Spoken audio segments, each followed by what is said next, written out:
నమస్కారం అండి వెంకటాచాగంటి గారు. నా పేరు వాసు దత్త. నేను న్యూఢిల్లీ ఇండియా నుంచి మాట్లాడుతున్నాను. మొన్న నేను మీకు ఒక వీడియో పంపించానండి, ధర్మవ్యాధుడు వృత్తాంతం గురించి. దాని గురించి ప్రశ్న అడుగుదాం అనుకున్నాను, కానీ అది చాలా లెంతీగా అయిపోయిందని ఆపాల్సి వచ్చింది. సో ధర్మవ్యాధుడు వృత్తాంతంలో ధర్మవ్యాధుడు మాంస వ్యాపారి అయినా సరే అతనికి చాలా ఆ, నా జ్ఞానం అదంతా ఉంది. భగవంతుడిని చూసుకున్నాడు, ధర్మ సూక్ష్మాలన్నీ తెలుపుతాడని మనకి ఒక మహాముని అక్కడికి వెళతారు, ఆయన దగ్గర నుంచి ధర్మాన్ని నేర్చుకోవాలనే ఉద్దేశంతో. సో ఆయన ఆ ధర్మవ్యాధుడు ఆయన చెప్పే ధర్మ సూక్ష్మాలు ఈ విధంగా కూడా చెప్పారు. ఏమనంటే, విత్తనం నుంచి మనకి చెట్టు పుడుతుంది. సో ఆ విత్తనాన్ని మనం చంపి భూమిలో పెడుతున్నాం, అది కూడా పాపం కిందకే వస్తుంది అని విషయాన్ని చెప్పారండి. ఇంకా చాలా విషయాలు కూడా చెప్పారు. మరి ఇవన్నీ కూడా మరి పాపమే అని అంటున్నారు. మరి ఇది నిజంగా కరెక్టేనా? ఈ ధర్మవ్యాధుడు స్టోరీ ఉన్నదా నిజంగా? ఇదంతా కూడా కల్పించింది. అసలు ఇప్పుడు అంత సందేహం ఎక్కువైపోయి ఏవి కల్పించారు, ఏది డౌట్, ఏది ఉన్నది అనేది కూడా అసలు అర్థం కాని పరిస్థితిలో ఉందండి. ఇక నా రెండో ప్రశ్న ఈ ఉత్తర రామాయణం గురించి అండి. ఉత్తర రామాయణం లేదు అంటారు. ఉత్తర రామాయణం లేకపోతే మరి లవకుశల జననం ఎలా జరిగింది? అసలు ఆ లాస్ట్ లో పట్టాభిషేకం అయిపోయిన తర్వాత అసలు ఏం జరిగింది? లవకుశల జననం ఎలా జరిగింది? ఈ విషయాలు కొంచెం నాకు తెలియజేయగలరండి? నమస్కారం అండి. ఓం. ఓం నమస్తే. నేను doctor Venkata Chaganti, president, university of applied Vedic sciences. Vasavadatta గారు, మీ ప్రశ్నలు మా అందరికీ సామాన్యంగా వచ్చే ప్రశ్నలు ఏవి? మీరు కరెక్ట్ లాజికే పట్టుకున్నారు. ధర్మవ్యాధుడు అనే కథ కల్పితం అండి. ఎందుకంటే ధర్మం తెలిసిన వాడెవడు మాంసాహారిగా అవ్వడు, మాంసం కొట్టి అమ్మడు. అది ఎవడో మాంసం తినాలన్న కోరికతో ఇలాంటివి ప్రచారం చేశారు ఒకప్పుడు. ఆ ప్రచారం చేసినవి నాలాంటి వాళ్ళు అడ్డుకొని ఉంటారు కూడా. అడ్డుకున్న తర్వాత అది ప్రబలంగా ఎందుకు అవుతుందంటే, మాంసం తినేవాళ్ళు ఎక్కువ అవుతున్న కొద్దీ దాని యొక్క అసత్య ప్రచారం ఎక్కువగా జరిగిపోతుంది అనమాట. సో సత్యం తెలుసుకోవాలంటే వేదం ద్వారా తెలుసుకోవాలి తప్పితే ఇంకొక వేరే మార్గమే లేదు. కాబట్టి వేదంలో ఎక్కడ కూడా మాంసము తినమని లేదు, పైగా నిషేధం కూడా ఉంది. కాబట్టి ఇలాంటి వాటిని మనము నమ్మకూడదండి. ఎవరన్నా కథ చెప్తే వాడికి ధర్మం ఉంది. ఇట్లాంటి కథలు ఎలా చెప్పారంటే, కాళిదాసు కూడా ఆ, ఏదో ఆ, ఉమ్, వేశ్యల ఇంటికి వెళ్ళి అక్కడ రాత్రంతా గడిపి కళ్ళు తాగి పడుకున్నాడు అని చెప్పి, అయినా సరే అది మహాకవి అని చెప్పడం.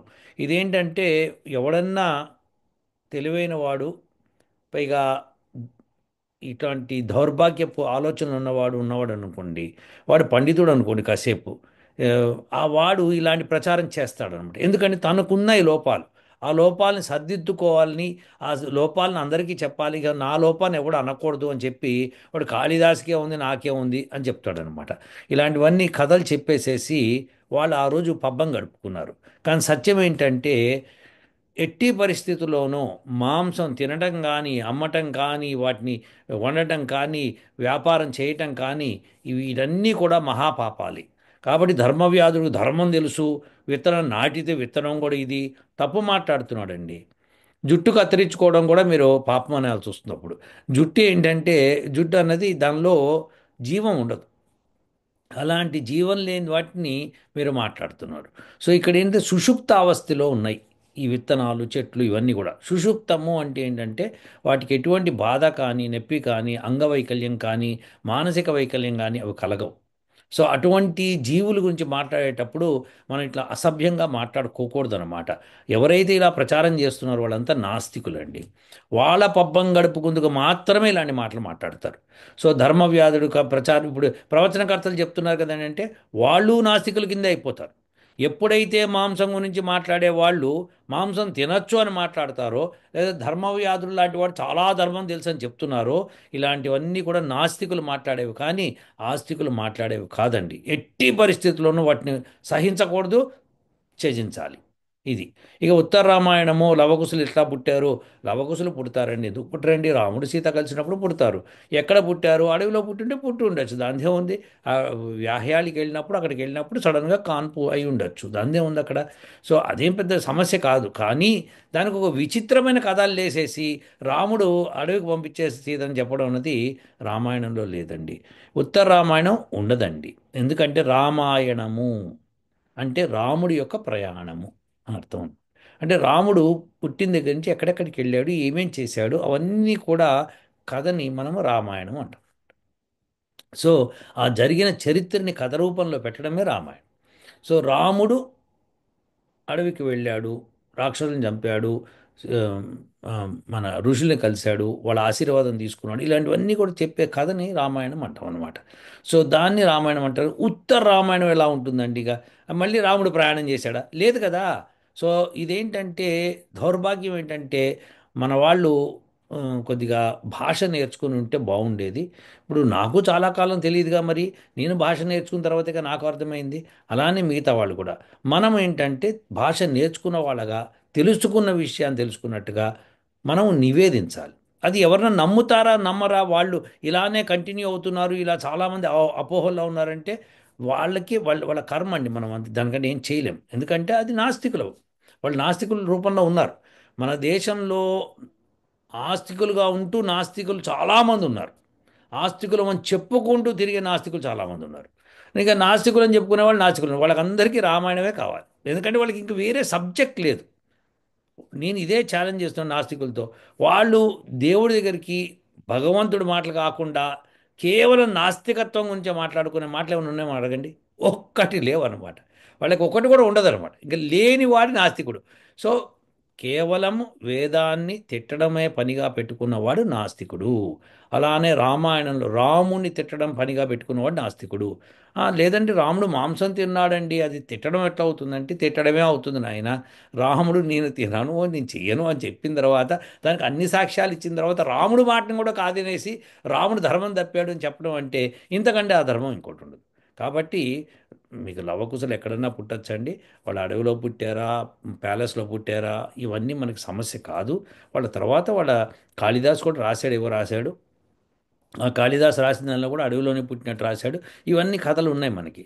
సో ఏది వాస్తవం ఏ అవాస్తవం కాదు. రామాయణము అంటే అర్థం చేసుకోండి, రాముడి యొక్క ప్రయాణం. రాముడు పుట్టిన దగ్గర నుంచి ఏం చేశాడు, తిరిగి పట్టాభిషేకానికి తిరిగి అయోధ్యకు వచ్చాడు, అక్కడ దాకే రామాయణం అంటారు. ఇక ఉత్తర రామాయణం ఉండదు. ఇది గుర్తుపెట్టేసుకోవాలి. ఎవడైనా కల్పించి రాసి ఉండొచ్చు, దాని ఏముంది. కొంత కొంత ఫ్యాక్ట్స్, కొంత లైస్ తీసుకొని కలిపి ఒక కథ చేసేస్తారు అనమాట. సో దేర్ ఫోర్ అదేంటంటే ఇంకా చెప్పాలి, ఇంకా రాముడి గురించి చెప్పాలన్న దురుద్దేశంతో వీళ్ళు చేసిన పని అనమాట. రాముడు చేసిన పనులు యాజ్ ఈజ్గా చెప్తే అది సదుద్దేశం అవుతుంది. రాముడు చెయ్యని పనులు కూడా చేయటం చెప్పడం దురుద్దేశం అవుతుంది అనమాట. ఇది మనం గుర్తుపెట్టుకోవాలి. ఎవరో నమ్ముతారు, ఎవరో నమ్మరు, అందరిలో ఇట్లా అపోహ ఉందంటే మనం చెప్పడం మన ధర్మం. వాళ్ళలో ఆ వివేచన వచ్చిన రోజునే అది అర్థం చేసుకుంటారు. అంత మటుకు వాళ్ళు నాస్తికులుగా ఉన్నట్టే లెక్క. తొందరగా జ్ఞానం పొందాలంటే వాళ్ళు ఎక్కువగా ఆలోచించి, అరే రాముడు ఈ మాట అన్నప్పుడు ఈ మాట ఎలా అంటాడు, కాబట్టి ఏది కరెక్ట్ అని వివేచానికి రావాలి. అలా రాకుండా ఇష్టం వచ్చినట్టు మాట్లాడి అక్కడ ఉంది ఇది ఇక్కడ ఉంది అని చెప్పి బలవంతంగా ఎదుటి వాళ్ళ మీద రుద్దుదాము. ఎందుకంటే వాళ్ళు మాంసం తింటారు.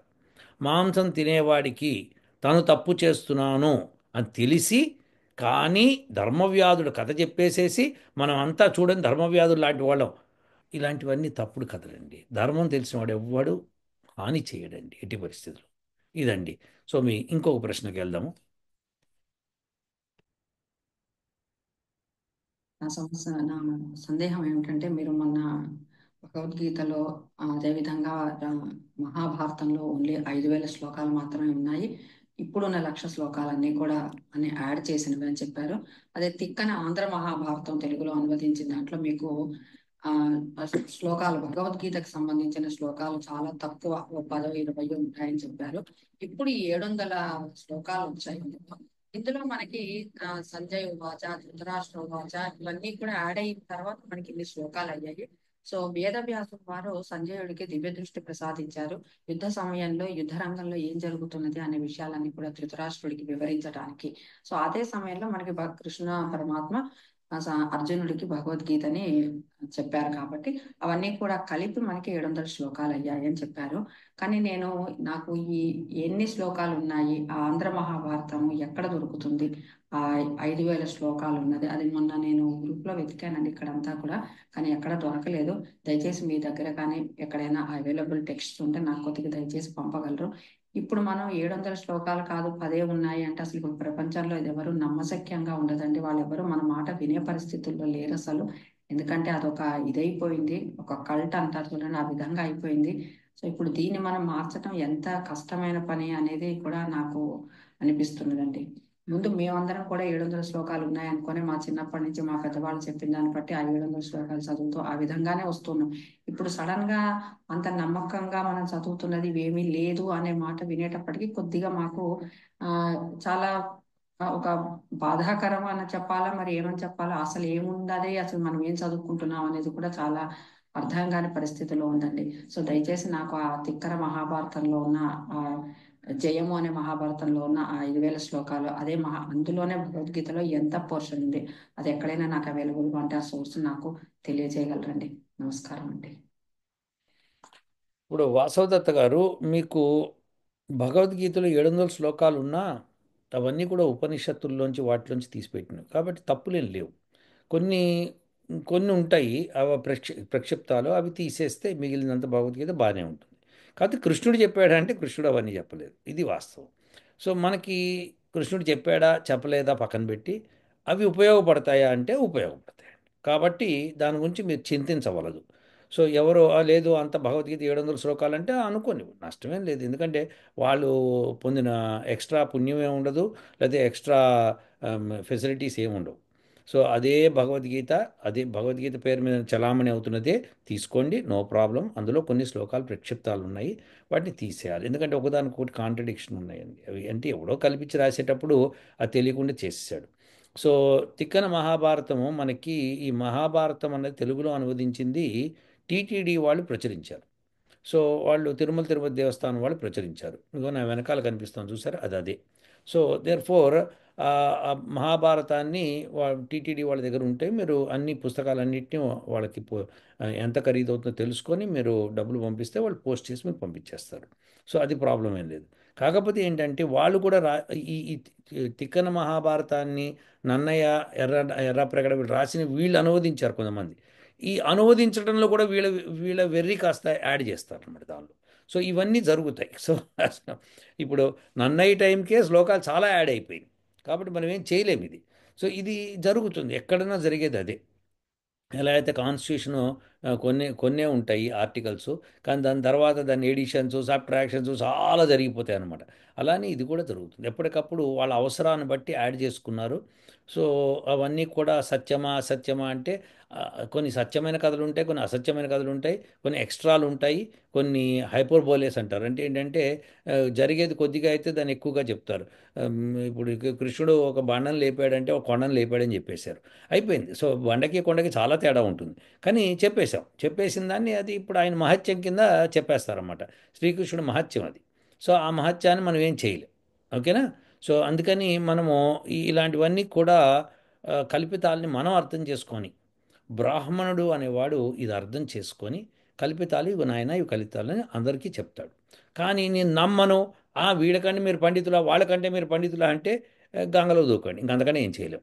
సో దెర్ ఫోర్ మనకి తెలిసింది ఏంటంటే సత్యం తెలుసుకోవాలి అనే జిజ్ఞాస ఉన్నవాడికి మాత్రమే ఇది అర్థమవుతుంది. సత్యంతో పని లేదు, మహత్యంతో పని ఉంది అనుకునేవాడికి ఇది అర్థం కాదు. మ్మ్. సో అందుకని మీరేం చింతించవద్దు, మీరు అస్సలు చింతపడద్దు. కృష్ణుడికే లేని చింత మనకేంటి. కృష్ణుడు ఆయన యోగీశ్వరుడు, ఆయన పుట్టి ఆయన చేసి అన్ని చేసుకొని ఆయన వెళ్ళిపోయాడు. ఆయనకి లేని చింత మనకెందుకు. హ్యాపీగా ఉండండి, చక్కగా భగవద్గీత 700 శ్లోకాలని చదువుకోండి. చాలా మటుకు సత్యాలే అవన్నీ, ఎందుకంటే వేరే ఉపనిషత్తులను తెచ్చిపెట్టారు కానీ కృష్ణుడు చెప్పినవి కాదు. ఇది తప్పు. కృష్ణుడు చెప్పాడని కృష్ణుడి పేరు మీద నెట్టేసేసారు అవన్నీ. సో అట్లనే కృష్ణుని లంపటను కూడా చేశారు. ఆయనకి ఇన్ని వేల మంది గోపికలతో సంబంధం ఉంది, కానీ ఆ సంబంధం అండి అటువంటి సంబంధం కాదండి, అలౌకిక సంబంధం అని చెప్తారు మళ్ళీ. అది చెప్పడానికి ఈ శృంగారం అంతా ఎందుకు రాయాల్సిన అవసరం ఏముంది అక్కడ. అంటే నీకు అర్థం కావడానికి, అంటే నీకు శృంగారం చెప్తే ఇంకోటి అర్థం కాదని మూర్ఖులు చేస్తున్నారు అనమాట. సో ఇది తప్పు. సో అందుకని ప్రతి విషయాన్ని మనం చాలా జాగ్రత్తగా గమనించాలి. బ్రాహ్మణుడు అనేవాడు సత్యాసత్యాలను తప్పకుండా ఏరేసి పక్కన పెడతాడు. అతను చెప్పిన దాన్ని నమ్మాలా నమ్మకూడదని సత్యం గ్రహించాలనుకున్న వాడికే ఉంటుంది, అసత్యం గ్రహించాలనుకునే వాడికి ఉండదు. అసత్యం మాత్రమే గ్రహించాలనుకునేవాడు నాస్తికుడు. సో వాడు ఎప్పటికీ ఆస్తికుడు కాలేడు, ఎందుకంటే వాడికి అసత్యం మీద ఎక్కువగా ఉంటుంది. సత్యాన్వేషి అని పెట్టుకుంటూ అసత్యాన్ని అన్వేషిస్తుండే వాళ్ళందరూ కూడా నాస్తికులే. సో ఈ నాస్తికత్వాన్ని మనం వదిలిపెట్టకపోతే ఆస్తికత్వం అర్థం కాదండి, అదంతే. చెడు గుణాలని ఏరేసి మనసులోంచి బయట పడేయకపోతే మంచి గుణాలకి స్థానం ఉండదండి. అలానే ఇది కూడాను. ఏదైనా సరే ఇప్పుడు నేను డయాబెటిక్ అనుకోండి, నాకు స్వీట్లు తినాలని కోరిక చాలా ఉందనుకోండి, అబ్బే అబ్బే అబ్బే ఈ మెడిసిన్ వేసుకొని మీరు స్వీట్ తినేస్తే ఏం కాదండి అని నేను ప్రచారం చేస్తాను. ఎందుకంటే నాకు తినాలని ఉంది. ఇంక దానికి ఏమి ఉండదు, ఇంకా తిరిగి ఉండదు అనమాట. సో ఇది తర్వాత ఎంత భ్రష్టు పట్టించాలో అంత భ్రష్టు పట్టిస్తుంటారు నాస్తికులు. వాళ్ళతో పాటు ఈ ఆస్తికులు, ఈ ప్రవచనకర్తలు కొంత చేరిపోయారు. వాళ్ళకేంటంటే ఏదో ఒక ప్రవచించాలి, ఏదో ఒక మహా అద్భుతం చెప్పాలి. వాళ్ళకేంటి, వాళ్ళ దగ్గర సత్తా ఉండదు. ఇంకా మహా అద్భుతం అని చెప్తేనే కానీ వాళ్ళకి పనికి రాదనమాట. సో వాళ్ళు చెప్పేస్తూ ఉంటారు. ఆ చెప్పిన దాన్ని పట్టుకుని ఈ నాస్తికులు మనం సత్యం చెప్తున్నా కానీ దాన్ని ఖండించడానికి ప్రయత్నం చేస్తూ ఉంటారు. సో ఇదంతా ఈ లొల్లి నడుస్తూ ఉంటుంది ప్రపంచంలో. అలా అని చెప్పి మీరు చెప్పడం ఆపకూడదు.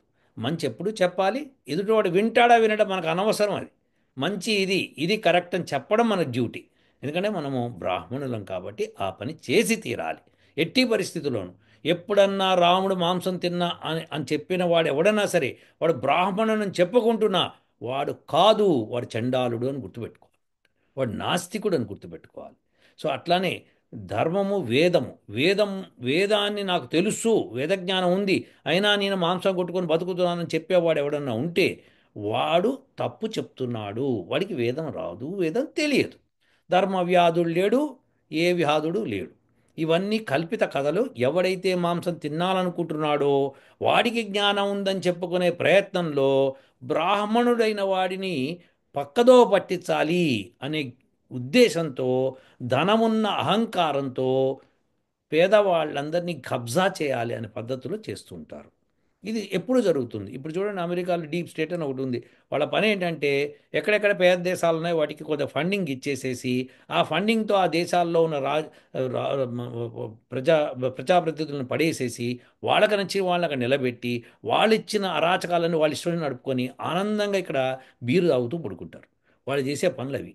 సో ఆ విషయాన్ని ఇప్పుడు కొత్తగా ట్రంప్ కూడా బయట పెట్టాడు. సిఐఏ ఏజెంట్ల కింద మెలుగుతున్న వాళ్ళందరినీ తీసి పారేస్తున్నాడు. ఎందుకంటే వాళ్ళందరూ చేస్తున్న యథా పనులు ఇదే. వీళ్ళు ఆడిస్తున్నారు నాటకం, వాళ్ళు ఆడుతున్నారు. $100 మిలియన్ అక్కడ పంపేయండిరా, ఆ దేశంలో ఉన్న పరిస్థితులని కానీ తారుమారు చేసేయండిరా, మనకు నచ్చినట్టుగా ఆడుకోవాలరా. ఇది వాళ్ళు చేస్తున్నప్పుడు ఎందుకంటే ధనం అధికంగా ఉంది కాబట్టి. సో రాజు అన్నవాడు చాలా స్ట్రాంగ్ ఉండాలి. సో ఉన్నప్పుడే ఇలాంటి వాళ్ళని ఎలిమినేట్ చేస్తే అప్పుడు శాంతి వర్ధిల్లుతుందండి, లేకపోతే వర్ధిల్లదు. కాబట్టి మనం చెప్పడం ఆపామనుకోండి అసలు సత్యం తెలియకుండా పోతుంది. మనం చెప్తే కనీసం 5 ఏళ్ల తర్వాతనో 10 ఏళ్ల తర్వాతనో వాళ్ళకి ఆ జ్ఞానం కలిగి, అరే ఫలానా రోజు నేను విన్నానని చెప్పి మళ్ళీ తిరిగి విని దాన్ని అర్థం చేసుకునే ప్రయత్నం చేస్తారండి. కాబట్టి ధర్మవ్యాధుల కథలు, ఈ ఉత్తర రామాయణాలు ఇవన్నీ ఫాల్తు కథలు తీసి అవతల పడేశారు. అదండి. ఇంకా మీకు అటువంటి చింత వద్దు. ఎవరు నమ్మట్లేదు, ఎవరు చేశారు. అది అసలు మనకు సమస్య, మన సమస్య కాదు. రాముడికి లేని సమస్య, కృష్ణుడికి లేని సమస్య మనకేమిటి? కాబట్టి వాళ్ళ గురించి సత్యం చెప్పాలి. అది సత్యం. అది మిగతా వాళ్ళు అర్థం చేసుకుంటే వాళ్ళు జ్ఞానులు అవుతారు, వాళ్ళు ఆస్తికులు అవుతారు, వాళ్ళు మోక్షం మార్గాన్ని పయనిస్తారు. అంతేకాని ఏ, నేను చేయాల్సిన తప్పులన్నింటినీ రాముడి మీద పెట్టేసేసి నేను ఆ తప్పులు చేస్తాను, రాముడు ఆ తప్పులు చేశాడు నేను చేస్తాను చెప్పడం దౌర్భాగ్యానికి మించింది ఇంకోటి లేదు. ఇంకో ప్రశ్నకి వెళ్దామండి.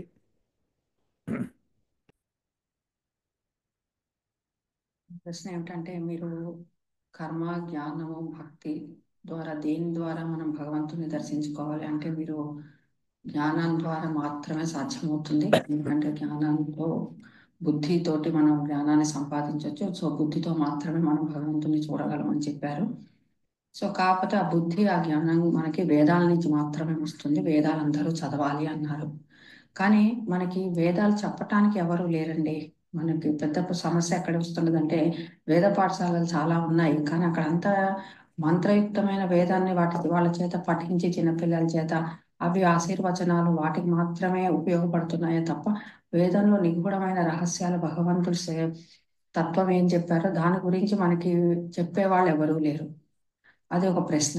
మేము ఆ, నేను మీ వేద యూనివర్సిటీలో సర్టిఫికేట్ కోర్స్కి అప్లై చేశానంటే నాకు వాటి ఒక్క నుంచి ఎటువంటి కమ్యూనికేషన్ రాలేదు. ఇది ఒకసారి మీరు నాకు దయచేసి తెలపగలరు. సో వేదాలు నేర్చుకోవాలంటే ఎక్కడ నేర్చుకోవాలి? అండ్ అవి చాలా కాస్ట్ ఎఫెక్టివ్గా కూడా ఉన్నాయి. ఇంత కాస్ట్ అందరూ మరి సామాన్య మానవులకి ఇది చాలా సాధ్యం కాని పని. వేదాలతో పాటు వారు మామూలు చదువు కూడా నేర్చుకోవాలి. ఎందుకంటే వేదాలు చదివినట్టే ఇప్పుడు ప్రస్తుతం ఉన్న సమాజానికి మనకి ఉద్యోగాలు దొరకటం అత్యంత కష్టం. కాబట్టి మరి వేదాలతో పాటు మామూలు చదువులు కూడా చదువుకుంటూ రెండిటికి ఇంత ఆ, డబ్బు అంటే మన వేదాల దానికి డబ్బు చాలా ఎక్కువ ఉంది. సో అందరూ సామాన్యులకు కూడా మరి మన వేదాన్ని అందుబాటులో ఉంచాలంటే దానికి మనం ఏమైనా చేయగలమా? అది నాకు దయచేసి తెలపగలరు. నమస్కారం అండి.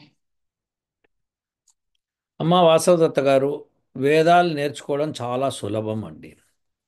దాన్ని నేర్చుకోవాలనే కాంక్ష ఉంటేనే నేర్చుకోగలుగుతాం, లేకపోతే నేర్చుకోలేమండి. మ్మ్. ప్రతిదీ డిఫికల్టీ అవుతుంది. యా, మనం ఇల్లు ఉడ్చుకోవడం డిఫికల్టీ, వంట వండుకోవడం డిఫికల్టీ, గిన్నెలు తోముకోవడం డిఫికల్టీ, బట్టలు ఉతుక్కోవడం డిఫికల్టీ, అన్నీ డిఫికల్టీసే ఉంటాయి. మనకి డిఫికల్టీ అంటూ ఏమి ఈజీ అంటూ ఏదీ ఉండదు.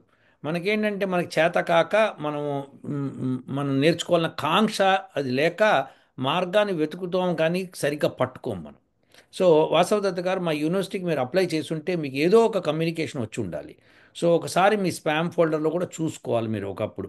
సో నేను కూడా ఒకసారి మా అడ్మిన్కి చెప్పి వెతకమని చెప్తాను. మీ పేరు మీద ఏమైనా ఈమెయిల్స్ వచ్చినాయా, మీరు అప్లై చేశారా, అప్లై చేసిన ఇంటర్వ్యూ అటెండ్ అయ్యారా, ఇంటర్వ్యూ అటెండ్ అయితే మీకు బోర్డ్ ఆఫ్ డైరెక్టర్స్ చెప్పుంటారు మీకు. సో ఒకవేళ మీరు అటెండ్ కాకపోయి ఉంటే అప్పుడు మీకు కమ్యూనికేషన్ రాదనమాట.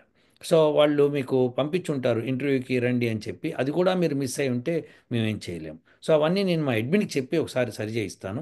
ఇంకో విశేషం ఏంటంటే, మీకు వేదాలు తొందరలో అందుబాటులోకి వస్తాయి. మా యూనివర్సిటీ స్టూడెంట్స్ ఇప్పుడు ఎవరైతే ప్రిపేర్ అవుతున్నారో వాళ్ళందరూ కూడా వేదాలను మీకు మీ భాషలోకి, ఏ భాష ఉంటే ఆ భాష, అది ఈ ప్రపంచంలో ఏ భాష ఉంటే ఆ భాషలోకి అనువదించడానికి ఆ, మేము రెడీ అవుతున్నాము. సో స్టూడెంట్స్ అందరి ద్వారా అది తయారు చేస్తున్నాను.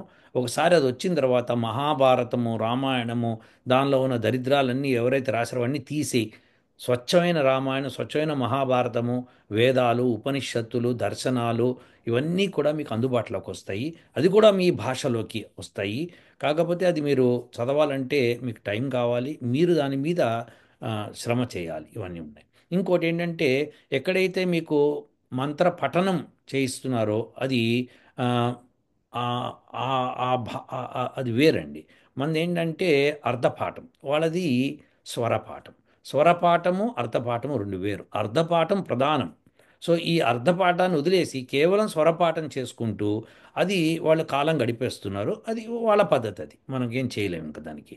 సో ఉత్తి స్వరపాఠంతో ఏమీ అయ్యేది లేదు. కేవలం గుడికి నమ్మి గుడికి వచ్చేవాడికి ఆ వేద మంత్రం విని ఆహా అనుకొని వెళ్ళాలి తప్పితే ఇంకంతకంటే ఇంకేం లేదు.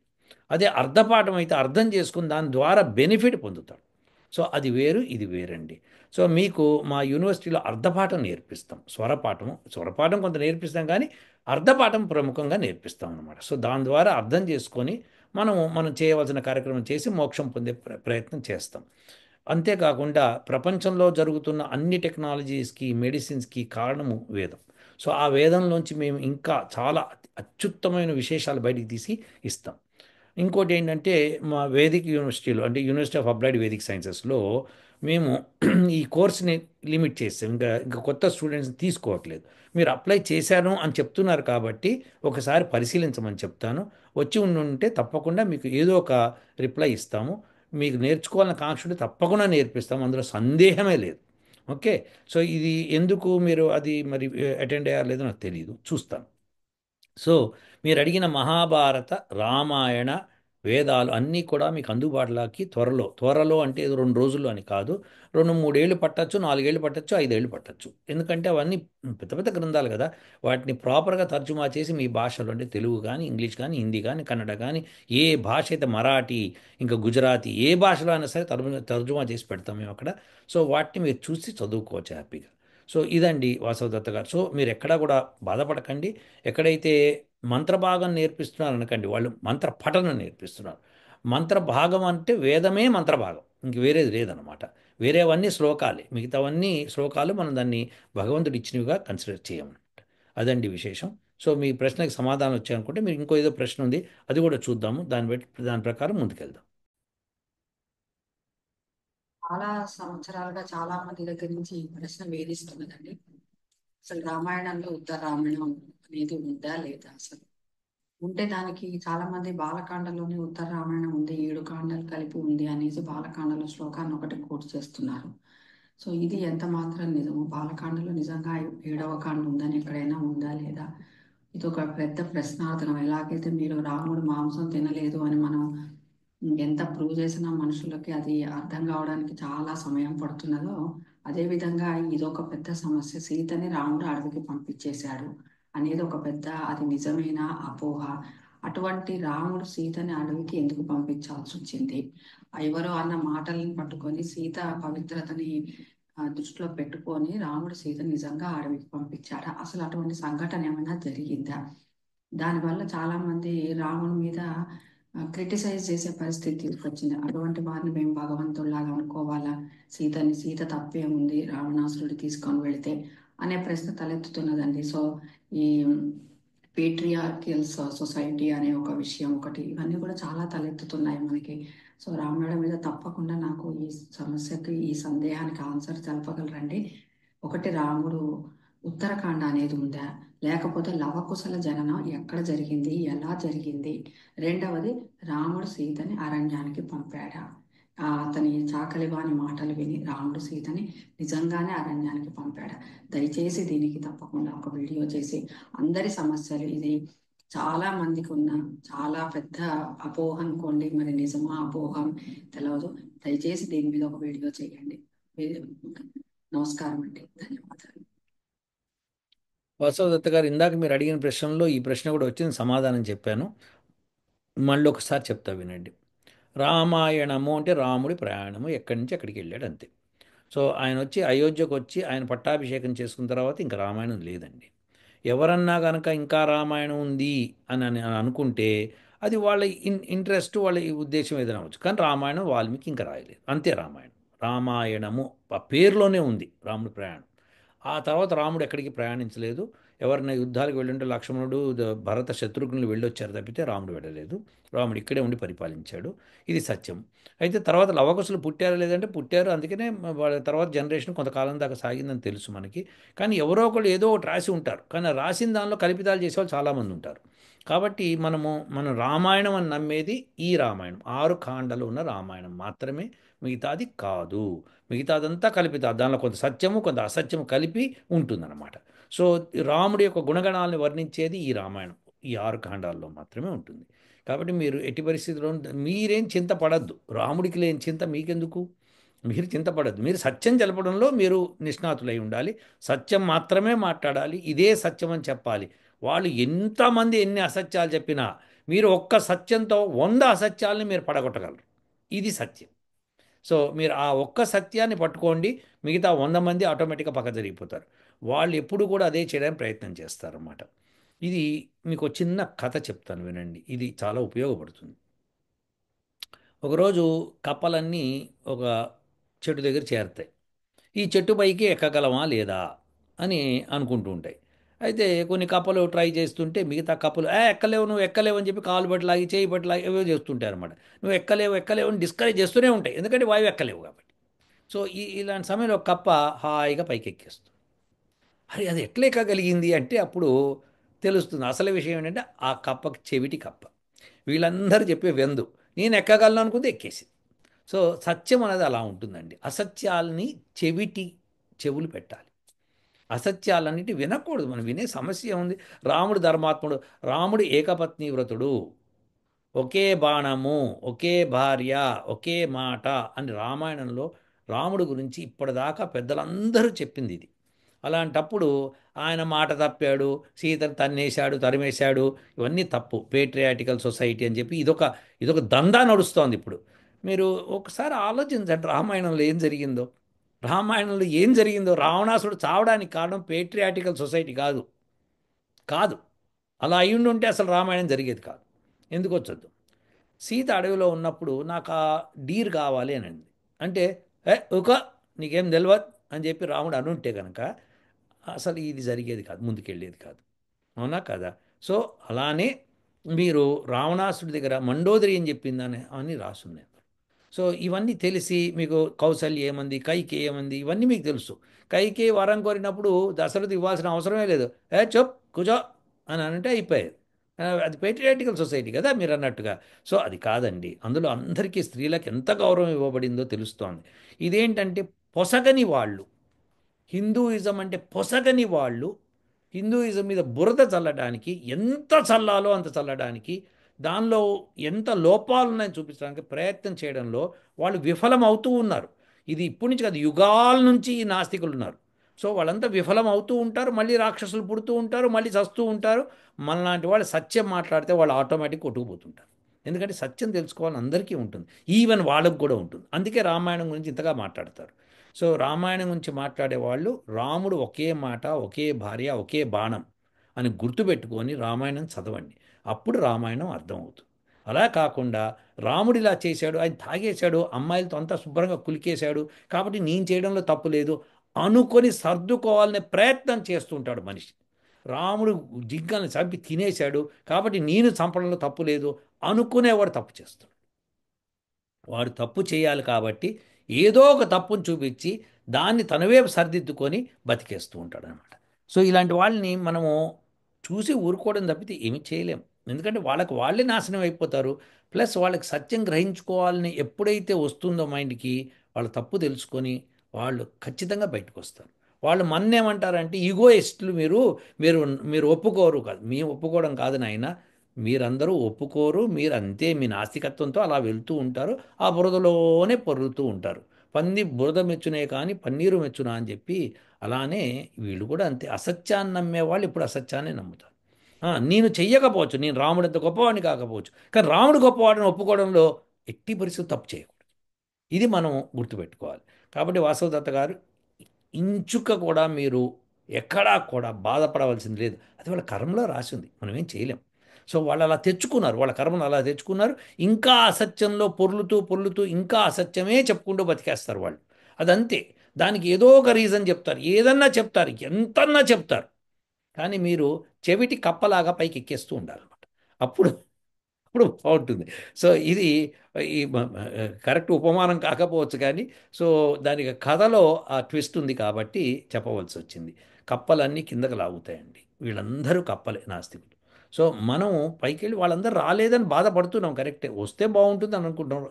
అలా వచ్చి ఉండుంటే సొసైటీ ఉండదు. కొంత నాస్తికత్వం, కొంత ఆస్తికత్వం, ఇవన్నీ నడుస్తూ ఉంటే ఎప్పుడూ నడిచేదే ప్రపంచంలో. ఇది కొత్త విషయం కాదు. కాబట్టి రాముణ్ణి ఎదిరించిన వాడు నాస్తికుడే, రాముడి గురించి తప్పుగా చెప్పినవాడు నాస్తికుడే. తప్పదు.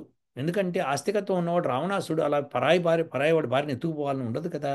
సో ఎత్తుకుపోయాడు అంటే తప్పు కదా అది. సో అది నాస్తికత్వం అన్నమాట. సో నాస్తికులు ఏ తప్పు చేయడానికన్నా వెనకాడరు, ఎందుకంటే భగవంతుడు లేడు, నన్ను శిక్షించేవాడు లేడు, కాబట్టి సమస్య లేదు నాకు. అలానే ఆస్తికత్వంలో ఉన్న వాళ్ళు తప్పు చేయడానికి జంకుతారు, అమ్మో భయం. సో ఎందుకంటే ఇలా చేయకూడదు, ఇది చేస్తే తప్పు అని. సో అలా వాళ్ళని వాళ్ళు సర్దిద్దుకొని సన్మార్గంలో నడవడానికి ప్రయత్నం చేస్తారు. మనం అందరం తప్పులు చేస్తామని గుర్తుపెట్టుకోండి, కానీ దాన్ని సరిదిద్దుకొని సన్మార్గంలో వెళ్ళడం అన్నది గొప్ప విశేషం అండి. అలా చేయగలిగితే ధన్యమైన జీవితం. ఉంటానండి. ఓ